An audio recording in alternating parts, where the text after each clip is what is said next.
Yo, what's going on, guys? It's Chase. Welcome back to a brand new video. I just want to thank you guys for all the support you've been showing on my videos recently. Be sure to join the Discord and follow my Twitch with the link down below in the description if you are a new subscriber. With all that out of the way, let's get into the operator review on Ash. Also, I promise that the Warden video is coming out soon. I just can't get fucking Warden clips. I can't bring myself to play him.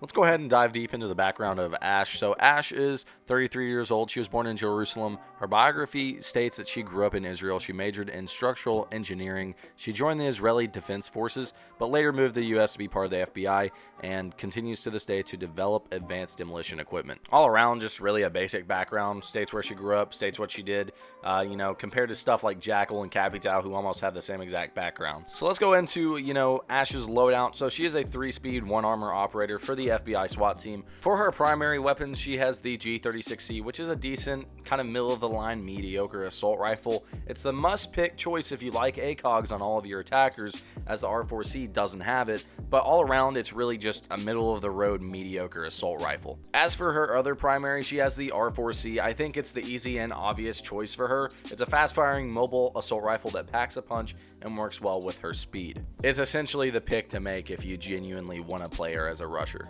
For her secondary weapon, she has the 5.7, which is bad damage, but it has tons of bullets and very clear sights, so headshots are a go-to. You have to get headshots with this thing, because if you go for body shots, you're screwed. The Muzak, on the other hand, has very high damage, but it has a low amount of bullets in a mag, and it has very unclear sights, so you're not going to really be able to get those headshots as often. As for her secondary gadgets, she has the breaching charges, which allow her to kind of have a little bit more destruction in her kit, especially important for sites in which you must go above and open up the floor. So like a good example of that would be if the enemy team is holding train on Cafe, and you can go above into Cigar Lounge and use the breaching rounds to open up the floor and see them. Or on the other hand, you can run the stun grenades, which allow for her to blind the enemy team as she rushes in to secure an easy kill, or they can be used to burn Jaeger ADSs or my gadgets. People don't actually realize how much utility Ash's kit has when it comes to the stun grenades.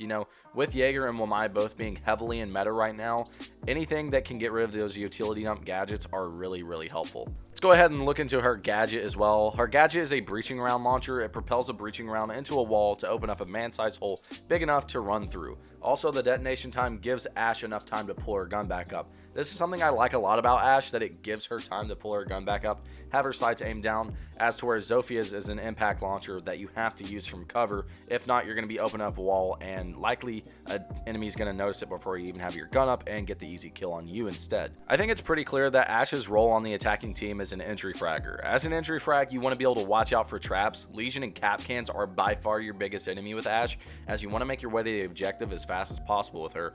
However, these operators will not only slow you down, but do considerable amounts of damage as well. You can't even see the Legion mines, and those will slow you down tremendously as you can't run with them in your foot. And then the cap can mines, you are going to be running as fast as you can. So maybe you're not expecting a cap can to be on the enemy team. You haven't found a cap can on the enemy team, and then boom, 50% of your health is gone because you weren't weary of that. As an Ash, you'll also want to try to do your best in clearing out castle barricades, barbed wire, Malusi gadgets, or more. You got to realize that your team needs those, and if they're in essential push areas, Ash is one of the few people who can actually destroy those gadgets from a decent and considerable range. I'm telling you guys, she comes in clutch right now with the Malusi gadgets because she's one of the few operators that can actually destroy the Malusi Banshee from range. Lastly, as I stated before with the breaching charges, you'll likely want to create lines of sight above to give you some very easy kills, or to get rid of some gadgets on the site, as well as bring the stun grenades to maybe get rid of those ADSs and those Wamais.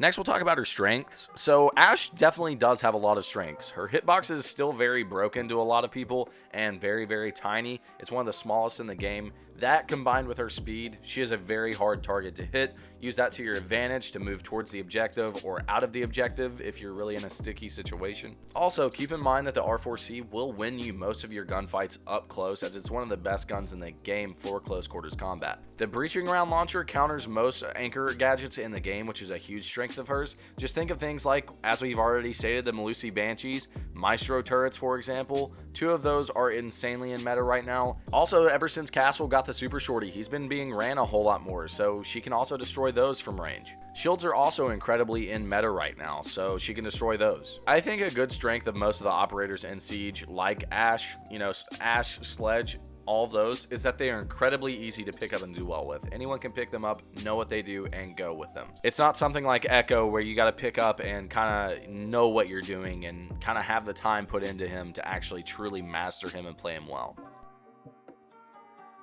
Now we're going to be looking at some weaknesses, and they are very, very small and minuscule, honestly. Her secondaries are absolutely terrible. You should not rely on them at all. Trust me, the R4C is literally your best friend and your only friend out of your possible weapons. Also, another downside to Ashe right now is that she feels incredibly squishy. Due to most operators nowadays being 2-speed 2 armor and you being a 3-speed 1 armor, you'll likely be able to be killed quicker than you can kill someone. You really need to go for the head with her. Now we're going to be talking about the counters to Ashe, and they are a lot, actually, in my opinion. Now, there are some that are direct counters and then some that completely counter her playstyle. So obviously the first ones are Wamai and Jaeger. The ADS and the magnet take away her breaching round. It just sucks it in if it's a magnet, or it just completely destroys it if it's an ADS. Those are her hard counters, and really her only hard counters, which is weird because she's still in meta despite the fact that her 2 counters are incredibly in meta right now. Now these other counters are really her soft counters. If you can think of any other ones, go right ahead and tell me down below in the comments. But obviously frost traps are, if you're running into the objective, you're not really paying attention to anything, you're going to be able to run into a frost trap pretty easily. Lesion mines, as I've already said, they're invisible. You're not going to see them. You're not going to expect them. You can't really predict where they're going to be. So you're going to run into one and they slow you down tremendously. A cap can trap, as we've already said, once again, you know, you're going to be running around. You're going to take tons of damage from them. And then also the Melusi device, because it just slows you down. One of Ashe's best things is her speed. Cosmetically, Ashe has 3 elite skins. Most operators only have 1. Some even have absolutely no elite skins. However, it's balanced out because other than the Tomb Raider elite, the other elite skins are absolutely awful. They gave one away for free, so basically everyone has it, and then the other one was basically a paid version of that one that's even worse. Also, I tend to think a lot of Ashe's normal cosmetics and headgear are better looking than the elites, so if you can maybe get the cowboy hat from the Western event, I like that one. I like the one from the 6 Invitational event where she kind of looked like a boxer. I think that was the one. I also like the spring break outfit that she has. There's just a lot of skins on her and cosmetics on her that obviously got tons of love from the developers. Coming in at the final rating, I had to give Ashe a 9. She solidified herself since launch as one of the best entry fraggers in the game. You can of course say that she isn't a must pick in this current meta, so she should get an 8 instead, and that would be completely understandable. However, you cannot deny that Ashe is by far one of the most well balanced and crafted operators in Rainbow Six Siege, and is a testament to how good the development team is. She has an amazing primary weapon and gadget, and the chance to come into sight within 30 seconds and end a round. I love Ashe, and she's incredibly good for new players to pick up. So yeah, that was the Ashe operator review. I hope you guys enjoyed today's video. If you want to check out the other operator reviews, I have a playlist for them now. Go ahead and check that out with a link down below in the description. Who do you guys want to see next week? Maybe we'll have Warden out by then. I don't know, dude. I just can't break myself to play Warden. He's so bad. Also, don't forget to join the Discord with a link down below in the description, as well as follow my Twitch. I stream all day over there. With all that out of the way, I hope you guys enjoyed, and I will see you guys later. Peace.